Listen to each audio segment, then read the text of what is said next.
Leitura do livro Ave Luz, João Nunes Maia, pelo Espírito Shaolin. Confiar.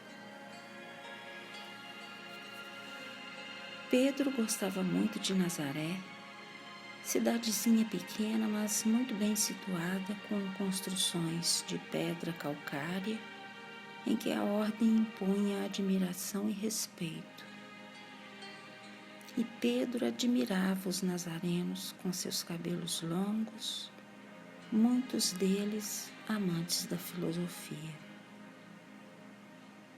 Nazaré ficava na Baixa Galileia, mais para o norte da planície de Esdraelon.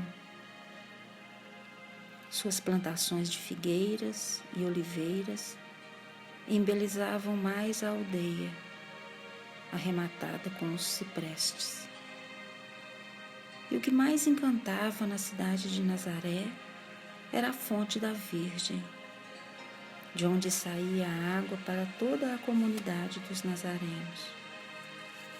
Quem fosse a Nazaré e não chegasse à fonte da Virgem, não tinha ido a Nazaré.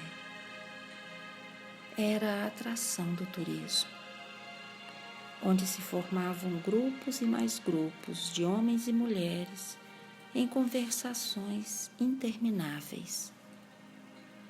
Era uma beleza natural. Simão Pedro já a conhecera há muito. Entre mentes, quem se cansa da beleza?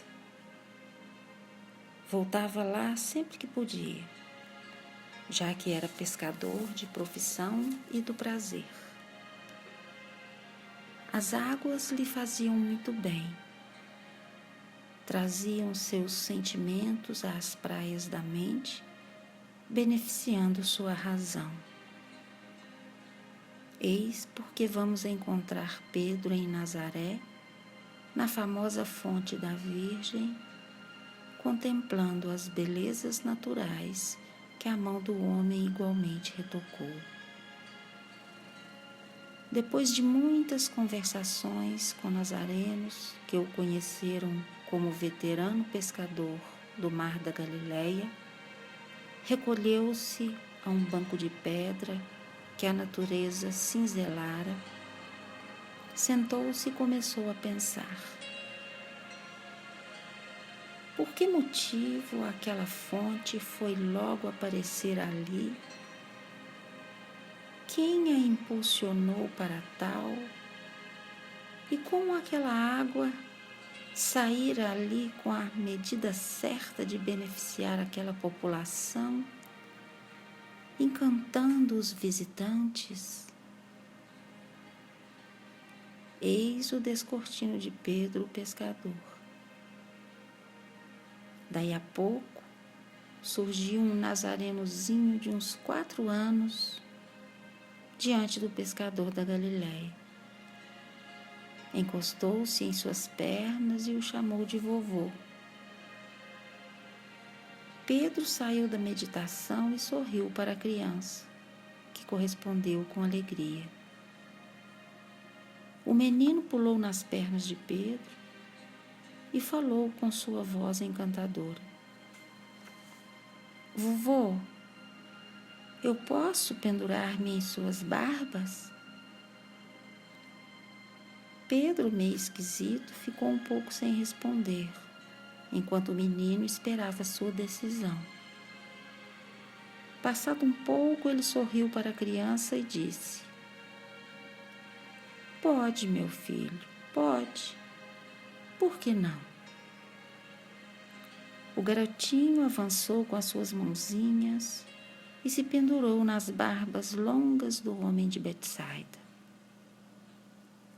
Depois, agarra-se em seu volumoso pescoço, beijando-o de contentamento. Pedro ficou encantado com a criança, pelo seu desembaraço. Olhou para os lados e não viu o acompanhante do garoto. Esqueceu o detalhe e começou a responder as perguntas do menino desta forma. Quem te deu estas barbas? Foi Deus, meu filho. Onde mora esse Deus, vovô? Nos céus. Onde ficam os céus? Lá em cima. Pedro apontou para o alto. Você já foi lá, vovô? Pedro, sem querer mentir, ficou calado. Depois respondeu: Não, meu filho. Como você sabe que fica lá em cima, vovô? Pedro nada respondeu. Vovô, você fala. Quem te ensinou a falar? Pedro, já preocupado, respondeu: Foi meu pai. E quem é seu pai? Um homem lá na cidade de Betsaida. E seu pai fala? Sim. E quem foi que ensinou a ele a falar? Pedro meditou um pouco e disse: Ah, foi Deus. E quem é Deus? Pedro começou a mostrar a fonte ao menino, distrair a criança com outras coisas, porque estava sem jeito para explicar as coisas que ele perguntava. E a criança, viva e alegre, falava com Pedro, sorrindo no maior encanto da beleza infantil. Vovô, fecha os olhos. Pedro demorou-se um pouco e a criança insistiu. Fecha os olhos, vovô, os olhos. Pedro, já sorrindo também, fechou os olhos e, levantando a criança com ar de brincadeira, perguntou: E quando é que eu vou abri-los? O menino respondeu: Agora, vovô. Pedro, com espanto, abriu os olhos e, com as mãos para cima, estava segurando seu cajado. O menino havia sumido das suas calejadas mãos. Procurou aqui e ali, nada. O menino havia sumido mesmo. Pedro balançou a cabeça, tentou negar o ocorrido. No entanto, viu que não era possível. Ele tinha realmente conversado com uma criança e ainda tinha em mente as suas perguntas. Levantou-se, olhou demoradamente para as águas límpidas e belas, olhou para os céus e falou consigo mesmo: Há muito mistério que os homens ignoram. E começou a conversar com novos amigos que foram chegando. O apóstolo, ao chegar à igreja dos pescadores, encontrou Filipe à porta, indo os dois proceder à limpeza do salão. Mateus queria sentir o prazer de orar naquela noite e, quando pensava nisso, deparou-se com o olhar de Jesus, entendendo que devia iniciar a prece. Após a súplica, Simão Pedro levantou-se serenamente e perguntou ao Nazareno: Senhor,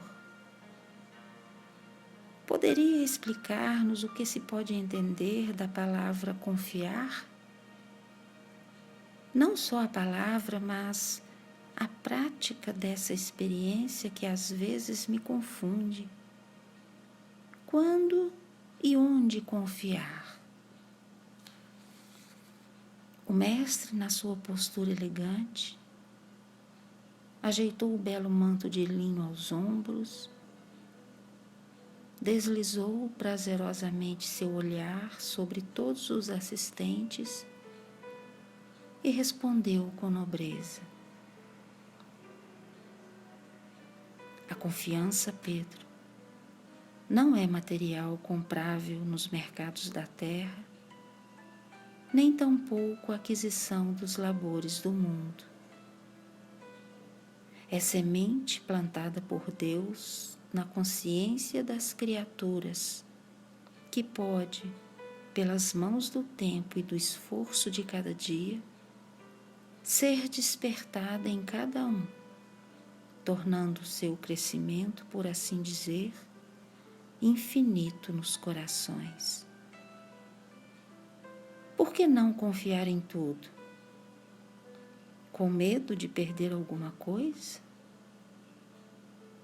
Perder o quê, se nada se perde na imensidão criativa do Criador? Se alguém te fala algo que o teu coração não pode aceitar, para recusares, não é necessário desconfiar. Somente não aceitas e basta.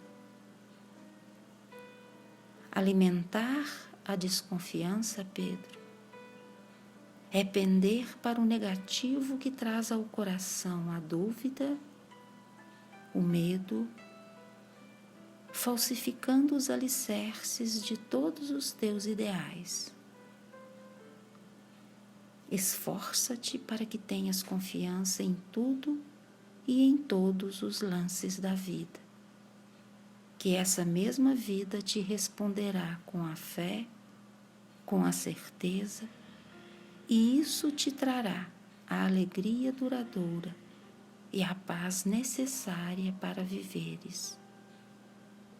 Assim como teces o pano de fio a fio, para que a roupa te cubra o corpo, os pensamentos são fios invisíveis, porém reais, que tecemos todos os dias em sequências permanentes para que formem os nossos mais sagrados ideais, resguardando o nosso corpo espiritual. Assim poderemos sustentar as nossas vidas, cobrindo-nos com o manto da dignidade. Se começas a duvidar de tudo o que ouves, como vai ficar a tua mente? Certamente ficará negativa, e tu serás um negativo andante. Enquanto, Pedro, não souberes copiar a natureza na sua sábia vivência, debaterás entre as escórias das indecisões até aprenderes com ela as lições ministradas por Deus. Podes, vamos repetir, rejeitar sem com isso duvidar.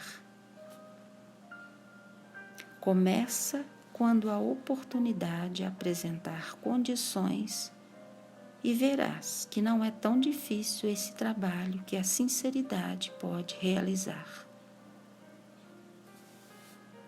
Jesus deu um intervalo e olhou mansamente para todos os seus companheiros. Pedro esfregava as mãos, dando vazão aos pensamentos que jorravam da mente como fonte inestancável. O mestre novamente expressou seu modo de entender a confiança e o confiar, na mais pura intimidade. Pedro, acima da confiança nos outros, da confiança no que ouve, da confiança nos destinos da humanidade, é bem melhor que confies muito, mas muito em ti mesmo.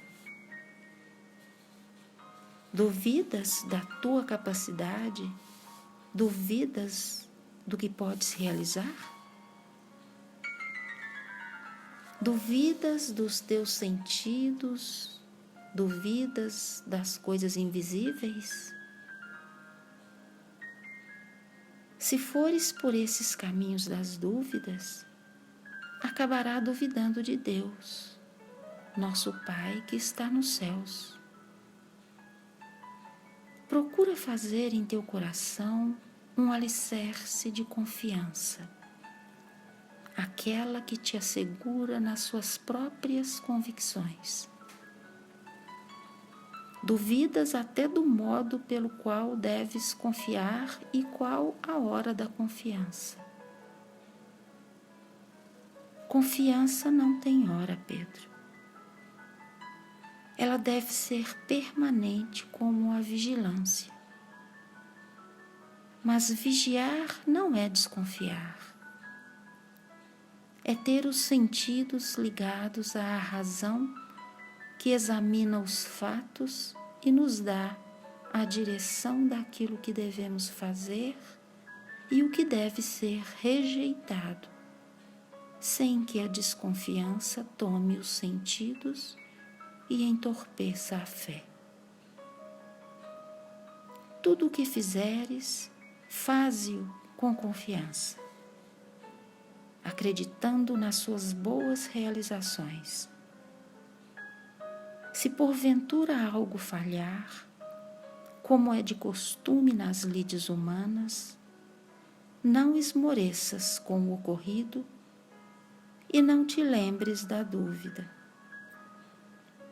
Avança ocupando a mente e o coração de outras atitudes cada vez mais dignas. Ponderar naquilo que te convida é selecionar trabalho e não dar vazão às desconfianças que poderão se enraizar na tua cabeça e crescer como semente maligna, dando muito trabalho para ser arrancada.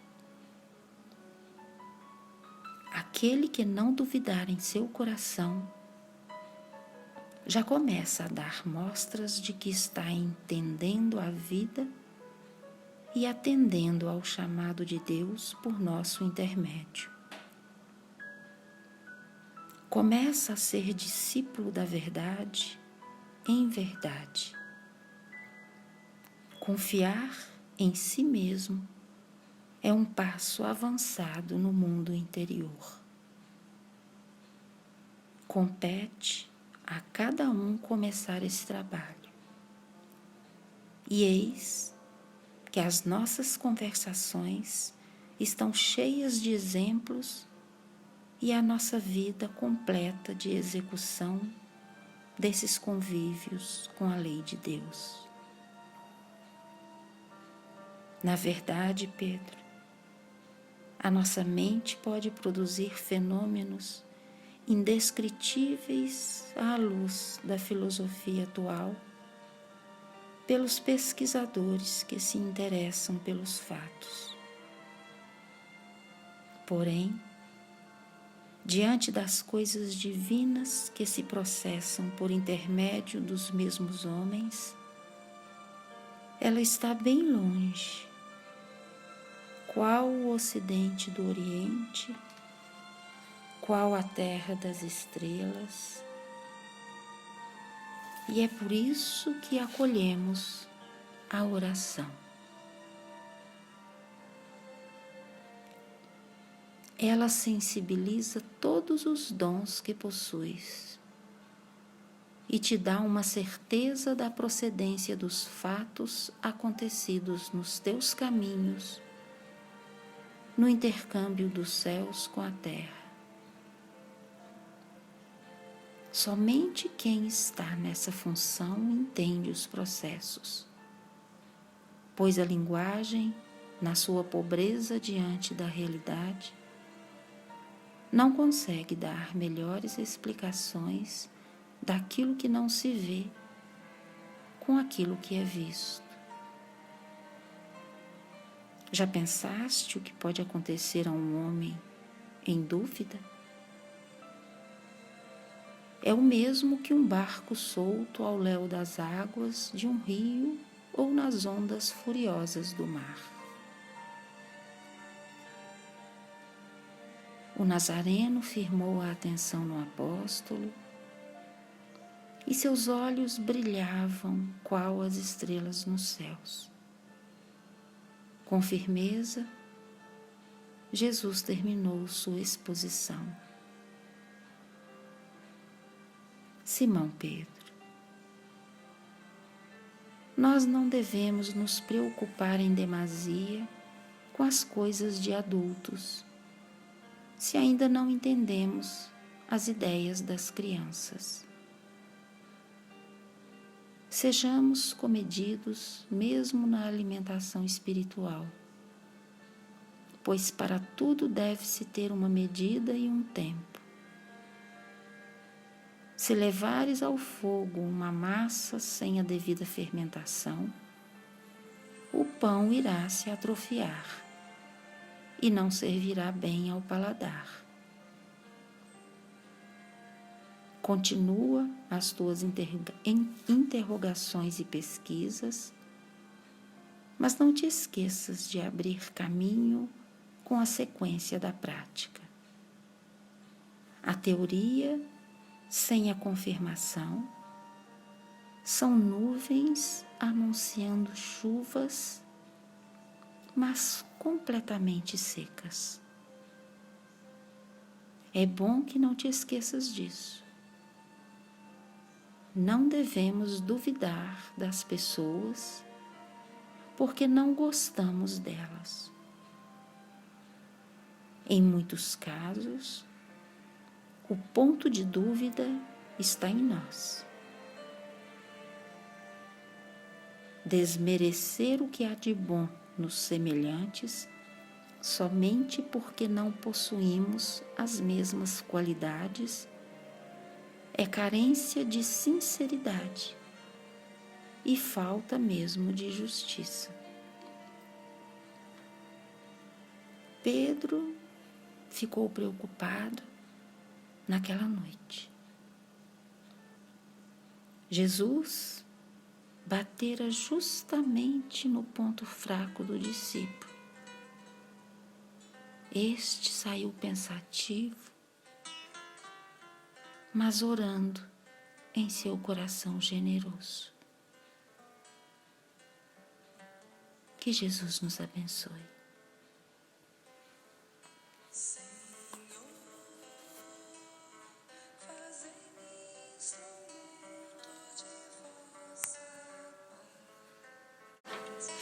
Onde houver ódio, que eu leve o amor. Onde houver ofensa, que eu leve o perdão. Onde houver discórdia, que eu leve a união.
Senhor,